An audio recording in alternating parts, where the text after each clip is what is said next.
বন্ধুরা, আশা করি তোমরা সবাই ভালো আছো। তোমার চ্যানেলে তোমাদের সবাইকে স্বাগতম। তো এই মুহূর্তে তোমাদের জন্য একটা গুরুত্বপূর্ণ তথ্য শেয়ার করছি। তোমরা যারা 2024 সালের মাধ্যমিক পরীক্ষার্থী এবং মাধ্যমিক পাশ করেছো এবং পাশ করার পরে হয়তো বা মনের মধ্যে একটু সংশয় রয়েছে যে আমাদের রেজাল্টের পরিবর্তন হতে পারে, এবং তোমাদের জানিয়েছিলাম যে আমাদের পিপিএস এবং পিপিআর করার পদ্ধতি রয়েছে এবং এই পিপিএস এবং পিপিআর করার ফলে আমাদের নম্বরের অনেকখানি পরিবর্তন করতে পারে।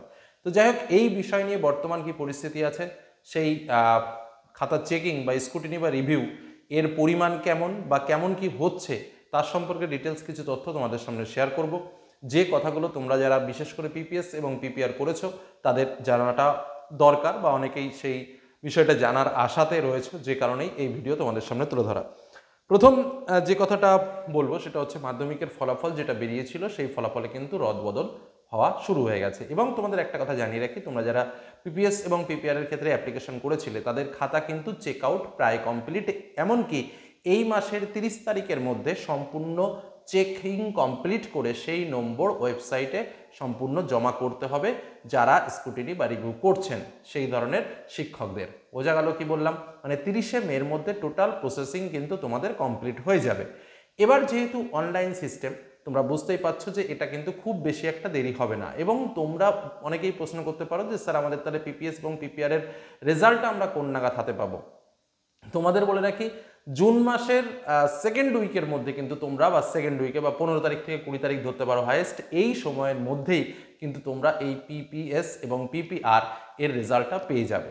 এবার অনেকের প্রশ্ন, স্যার নম্বর কি আদৌ বাড়ছে? দেখো, আমরা যতটুকু খবর পেয়েছি কিছু কিছু ক্ষেত্রে নম্বর ভালোই বাড়ছে। এমনকি এমনও তথ্য পেয়েছি যে দুই একজন ফেল ক্যান্ডিডেট যারা কিন্তু পাস আউটও হয়েছে, অনেক ফেল ক্যান্ডিডেট দুই একটা সাবজেক্টে তারা কিন্তু পাস আউটও হয়েছে। তো এইটুকু তথ্য আমরা পেয়েছি, কারণ ওই সোর্স আমরা যতটুকু পাই, যেখান থেকে আমরা পেয়েছি সেখান থেকে তথ্যটা পাওয়া।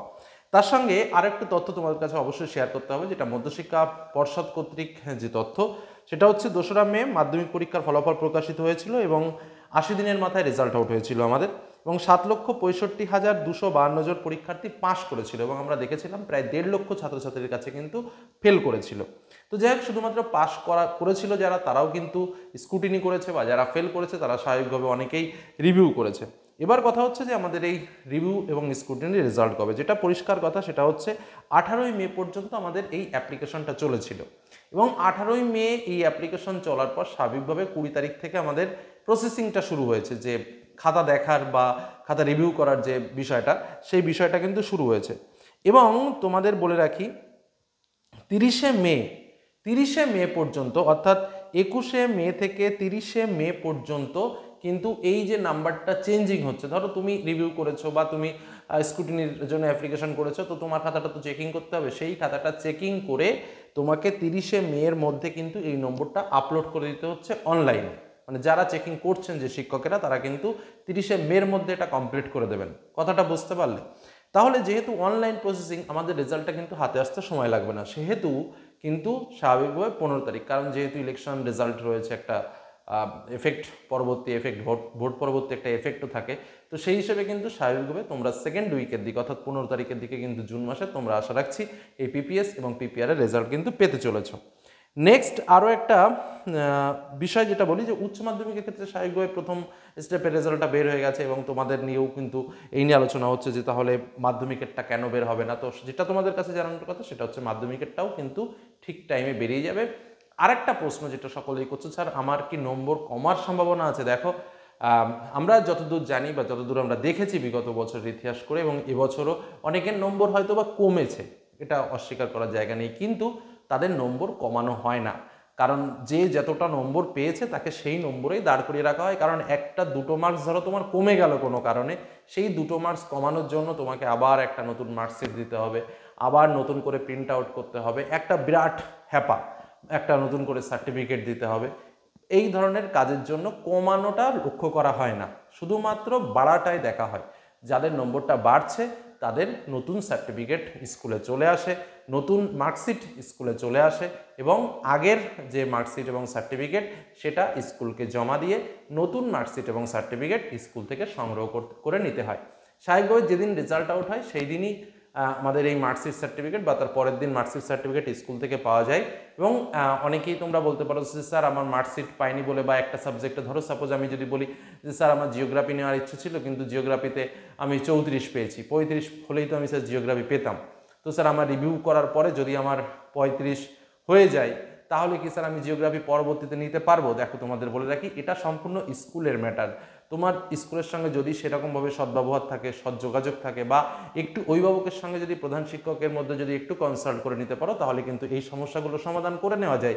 কারণ এই যে সাবজেক্ট চুজের যে ব্যাপারটা তোমরা মূলত সমস্যাজনক বিষয় বলে মনে করো, সেটা কিন্তু কি হয় অ্যাকচুয়ালি রেজিস্ট্রেশন হয় ক্লাস 11-এ। ক্লাস 11-এর রেজিস্ট্রেশনের আগে পর্যন্ত এই সাবজেক্টটা কিন্তু নড়াচড়া করা যায়। এবং তোমরা জানো যে এবছর যেহেতু নিউ সিস্টেম, সেহেতু ফার্স্ট সেমিস্টারের আগেই কিন্তু রেজিস্ট্রেশনটা হয়ে যাবে, ফার্স্ট সেমিস্টার পরীক্ষার আগেই। তো স্বাভাবিকভাবে ফার্স্ট সেমিস্টার পরীক্ষার আগে রেজিস্ট্রেশনের আগ পর্যন্ত তুমি যদি মনে করো আমি সাবজেক্ট চেঞ্জ করব বা একটা অন্য সাবজেক্ট নেব, সেগুলো কিন্তু টোটালি তুমি যেই স্কুলে ভর্তি হবে সেই স্কুলের সঙ্গে একটু কনসাল্ট করে নিলে সেটা খুবই ইজি হয়ে যাবে এবং তুমি সাবজেক্ট চেঞ্জও করতে পারো বা নতুন কোনো সাবজেক্ট নিয়েও পড়াশোনা করতে পারো। এক্ষেত্রে কোনো রকম কোনো সমস্যা হয় না। কি বললাম বোঝা গেল? আর রেজাল্ট তো জুন মাসেই আসবে, আর রেজিস্ট্রেশনের তো এখনও অনেকটাই দেরি। অতএব সাবজেক্ট নেওয়ার ক্ষেত্রে কিন্তু এই যে মার্কশিট 10-15 দিন পরে আসবে, এক্ষেত্রে কোনো রকম তোমাদের কোনো সমস্যা হবে না। এটা গেল একটা বিষয়। আরেকটা বিষয় নিয়ে অনেকেই প্রশ্ন করছে যে স্যার আমাদের বইয়ের কি খবর? দেখো তোমাদের আমরা যতদূর খবর পেয়েছি, বই অ্যাকচুয়ালি গভর্নমেন্ট থেকে যে বইগুলো দেবে তার মধ্যে বাংলা রয়েছে আর তোমার ইংলিশ বুক, এই দুটো বই রয়েছে। যে বইগুলো কিন্তু আরেকটা বই শারীরশিক্ষা, তো যাই হোক যেটা বলছিলাম, তো এই যে বইগুলো রয়েছে এই বইগুলো কিন্তু স্বাভাবিকভাবে তোমরা ছাপানো হয়ে গেছে। স্কুল শুরু হওয়ার সঙ্গে সঙ্গে বই পাবে না, কারণ এখনও বই পেতে অন্তত পক্ষে 1 মাস গভর্নমেন্ট হিসেবে বলছে ওরা যে জুন মাসের পরবর্তী সময় বা জুন মাসের লাস্ট উইকের দিকে বই স্কুলগুলোতে পাঠিয়ে দেবে। কিন্তু জুন মাসের লাস্ট উইকেও আমার যতদূর মনে হয় সম্ভব না, জুলাই মাসের মিডিলের দিক পর্যন্ত পৌঁছে যেতে পারে। আর একটা কথা তোমাদের বলে রাখি, তোমরা অনেকেই বিভিন্ন সাবজেক্টের বই নিয়ে বলছো যে স্যার বিভিন্ন বই তো বেরিয়েছে, আমরা কোন বই কিনবো। দেখো আমার লকারেও ইতিমধ্যে বহু বই এসে পৌঁছেছে, ঠিক আছে? বাংলার সব থেকে বেশি বই এসছে, ইতিহাসের বই ঢুকে গেছে, ভূগোলের বই ঢুকে গেছে, অনেক বই এসছে। কিন্তু কথা হচ্ছে সেটা না, আমার কাছে অনেক বই এসছে কিন্তু আমি এখনো পর্যন্ত তোমাদের সেই বিষয়টা জানাচ্ছি না যে কোন বইটা বেটার। তার কারণ হচ্ছে অনেকগুলো। তার কারণ হচ্ছে দেখো, একটা বা দুটো বই দেখে আমি বিচার করে ফাইনালি বলবো না। আর যেহেতু একটা তোমরা যদি মনে করো যে না স্যার আমরা একটা নর্মাল প্র্যাকটিস করার জন্য বা একটা দেখার জন্য একটা বই কিনবো, তাহলে তোমাদের বলতে পারি যে কোনো বইয়ের দোকানে গিয়ে 2-4টে বই দেখে নিজেদের মতো করে কিনে নিতে পারো।